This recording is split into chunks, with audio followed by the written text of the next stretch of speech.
What did you discover in Bobrisky matter? I think what we discovered, we laid it bare. Number one, we discovered, I mean, from the report, okay, as I said, I don't also want us to isolate the case, because when you see an isolated case, when you see a case like that, it's a call, you know, for gross reform, all right, and which is what we are doing at the moment. But let me tell you this: we discovered that, of course, as we said, according to the report, that there was no evidence that he slept out of the correctional centers, even though he enjoyed certain privileges according to what they brought to me.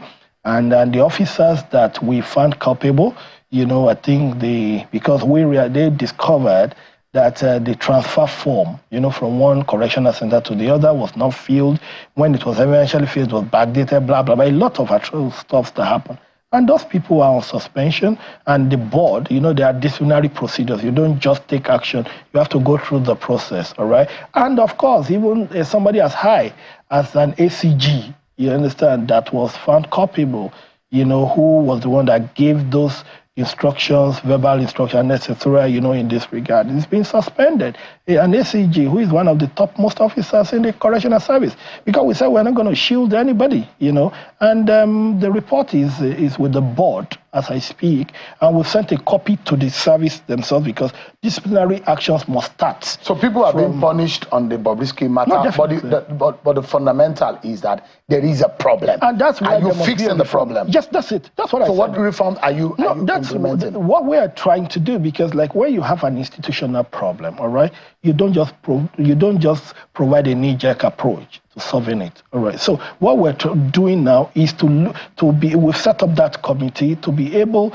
to look at all the issues, you know, beyond Bobrisky, beyond people absconding, a whole institutional issue. And we're already doing that, and that committee is chaired by the PAMSEC, and of course we have Dr. Uju, you know, of Prawa, you know, and as the secretary of that committee. And we deliberately made sure that it's not all about public service servants, okay?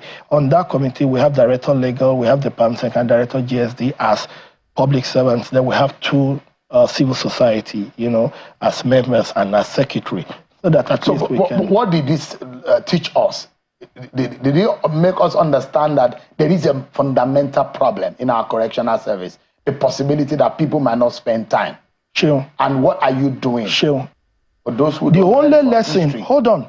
The only lesson, the only thing to learn from this history is that we cannot transfer to these problems to future generations. We have to fix it. And we are fixing it.